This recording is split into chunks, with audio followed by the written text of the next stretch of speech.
Horticulture hub తయారు చేస్తాం. ఇక్కడ ఉత్పత్తి చేసే పంటలు కూరగాయలు ప్రపంచం మొత్తం ఎగుమతి చేస్తాం. దీనికోసం 1,00,000 కోట్ల రూపాయలతో తొందరలోనే ఫౌండేషన్ వేయబోతున్నాం. 40,000 కోట్లు ప్రభుత్వం, 60,000 కోట్లు ప్రైవేట్ ఇన్వెస్ట్మెంట్ తీసుకొస్తాం. కావలసిన ఇన్ఫ్రాస్ట్రక్చర్ అంతా కడతాం. ఇంకో పక్క మీరు ఒకసారి చూస్తే హందీ నీవా కాలువలు వెడల్పు చేశాం. రిజర్వాయర్లు చెరువులన్నీ నింపాం. తిరుపతి, శ్రీశైలం, ఒంటిమిట్ట పుణ్యక్షేత్రాలన్నీ కూడా పవిత్రతను కాపాడాం. నేను ఒక్క విషయం మీ అందరికీ చెప్పాలి. ఇక్కడే మనమందరం వెంకటేశ్వర స్వామిని కలియుగ దేవుడిగా ఆరాధిస్తున్నామా లేదా తమ్ముళ్ళు అని అడుగుతున్నా. ఆరాధిస్తున్నాం అంటే చేతులు పైకెత్తండి.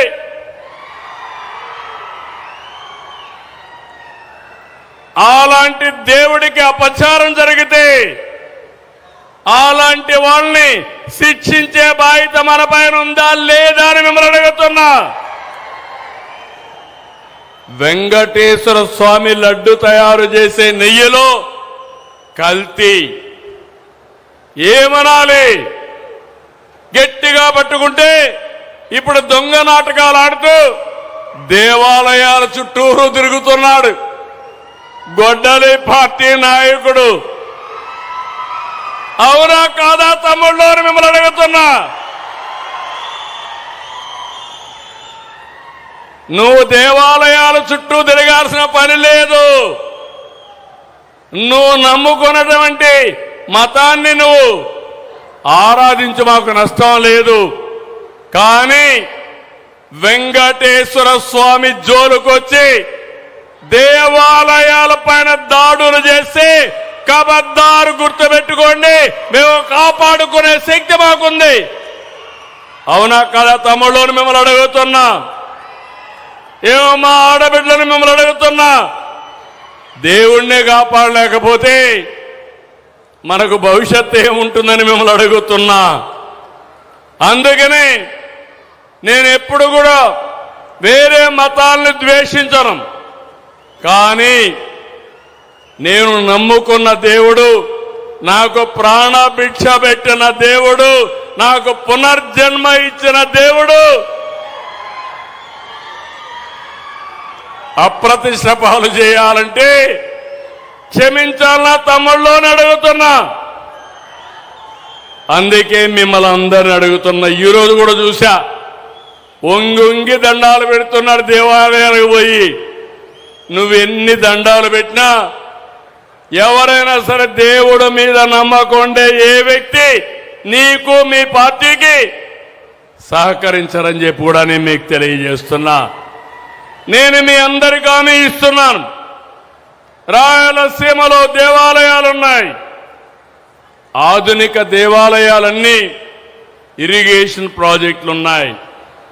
గండెకోట లాంటి బ్రహ్మాండమైన టూరిస్ట్ హబ్ కూడా ఉంది. ఇవన్నీ చేసి ఈ రాష్ట్రాన్ని ఒక ఆదర్శంగా తయారు చేసే బాధ్యత, మా తమ్ముళ్లకు ఉద్యోగాలు కల్పించే బాధ్యత, సంపద సృష్టించే బాధ్యత ఈ ప్రభుత్వానిదని మీ అందరికీ హామీ ఇస్తున్నా. మనకు కొన్ని సవాళ్లు కూడా వచ్చాయి. నేను 95-2004 సీఎంగా సమైక్య ఆంధ్రప్రదేశ్లో ఉన్నా. 9.5 సంవత్సరాలు సీఎం. ఆ రోజు నేను తెలుగు జాతి కోసం సైబరాబాద్ నగరాన్ని నిర్మాణం చేసి ఆ రోజు నాలెడ్జ్ ఎకానమీ తెలుగు జాతికి రావాలని కోరుకున్నా. కానీ నేను 2004లో ఓడిపోవడం, తర్వాత జరిగిన పరిణామాలు 2014లో 2 రాష్ట్రాలుగా విడిపోయినాయి. మళ్ళీ నేను అనుకున్నాను, రాత్రింబగళ్ళు కష్టపడదాం, ఆంధ్రప్రదేశ్ రాష్ట్రాన్ని నిలబెట్టుదాం, మళ్ళీ అగ్రస్థానంలో పెడదాం, దేశంలో నెంబర్ 1 రాష్ట్రంగా ఆంధ్రప్రదేశ్ తయారు చేయాలని ఒక సంకల్పంతో ముందుకు పోతున్నాను. 2019 మనం ఓడిపోయాం. మీరు చూశారు. ఆ రోజు మీరు ఒక్కసారి చూస్తే విధ్వంసం, అన్ని వ్యవస్థల్ని భ్రష్టు పట్టించడం. అందుకని నేను మా మిత్రుడు పవన్ కళ్యాణ్ కలిసి ఒక హామీ ఇచ్చాం. బీజేపీ అధినేత దేశాన్ని ముందుకు తీసుకుపోవాలని ఆలోచించే వ్యక్తి, పరితపించే వ్యక్తి నరేంద్ర మోడీ గారు. ముగ్గురం కలిశాం. ముగ్గురం ఒక హామీ ఇచ్చాం. మీరు అధికారం ఇవ్వండి, రాష్ట్రాన్ని పునర్నిర్మాణం చేస్తాం, పూర్వ వైభవం తీసుకొస్తామని స్పష్టంగా చెప్పాం. మీరు నమ్మారు. నమ్మి 94% అభ్యర్థుల్ని అందరినీ గెలిపించారంటే నా జీవితంలో ఎప్పుడూ మర్చిపోలేనని మరొకసారి మీ అందరికీ హామీ ఇస్తున్నా.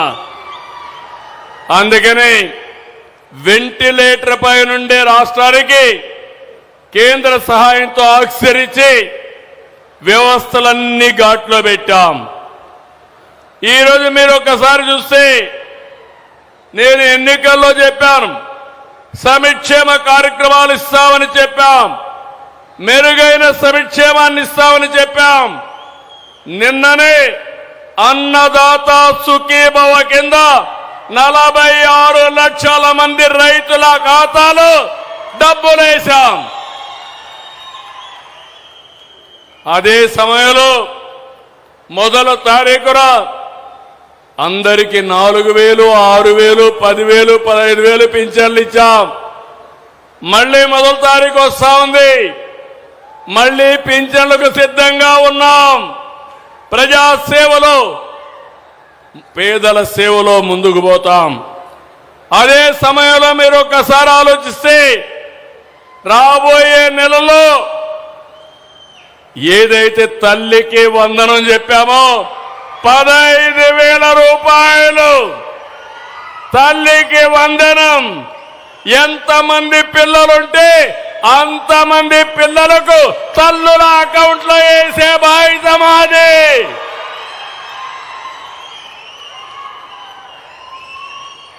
నిద్ర లేచినప్పటి నుంచి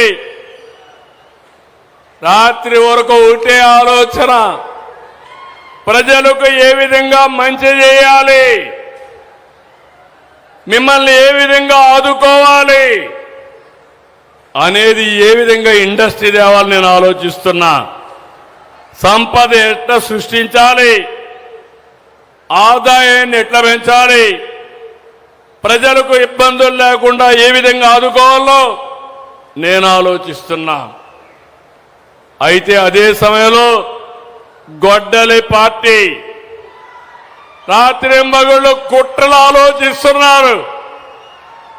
ఉదయం లేచి రాష్ట్రాన్ని కులం, మతం, ప్రాంతం, వర్గాల వారిగా విడదీసేలా రోజు విషయాన్ని గమ్ముతున్నారు. మీరు చూసుంటారు, నా రాజకీయ జీవితంలో చాలా మందిని చూశారు, కానీ కన్నార్పకుండా అబద్ధాలు చెప్పడంలో దిట్ట గొడ్డలి పార్టీ నాయకుడు. అవునా కాదా తమ్ముళ్ళని అడుగుతున్నా.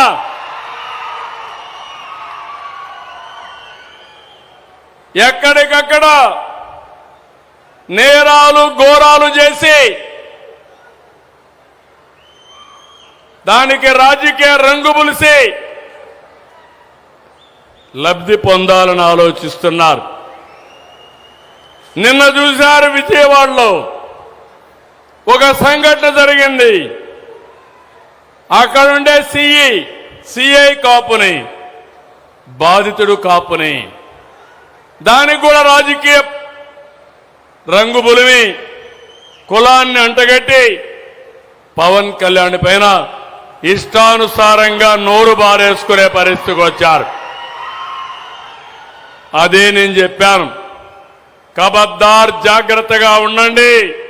అనవసరంగా నోరు బారేసుకుంటే నోర్లు మూయించే శక్తి ఎన్డీఏకుందని చాలా స్పష్టంగా హెచ్చరించాను. అవునా కాదా? తమ్ముళ్ళు, మొన్నే మీరు చూశారు, 5 ఏళ్లు ఒక్క టీచర్ పోస్టు భర్తీ చేయలేరు. చేశారా ఒక్క టీచర్ పోస్టు? జాబ్ క్యాలెండర్ అన్నారు, ఇచ్చారా జాబ్ క్యాలెండరు? Mega DSC